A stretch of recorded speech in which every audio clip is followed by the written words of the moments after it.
Hey everyone, welcome back. If your Netflix game controller isn't working, don't worry, this is a common issue that can be fixed easily.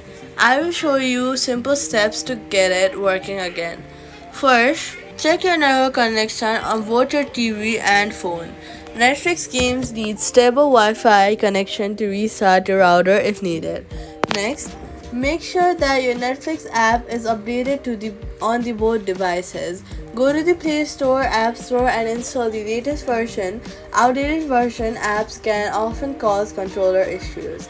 Now, swipe out from the bottom of your screen, look for the Netflix app, swipe it away, completely closing it, wait for a few hours and then reopen it. Then start the game again on your TV and try reconnecting your phone as the controller. If it still does not work, restart your TV and phone and this will help to reset the connection between devices. Also, make sure both devices are logged in into the same Netflix account. If accounts are different, also, make sure Netflix is connected or logged in the same or in both devices. If accounts are different, the controller will not connect. Finally, try reinstalling the Netflix app if nothing works. This usually fixes hidden bugs. That's how you fix the Netflix game controller so it properly work again. Thanks for watching. See you in the next guide.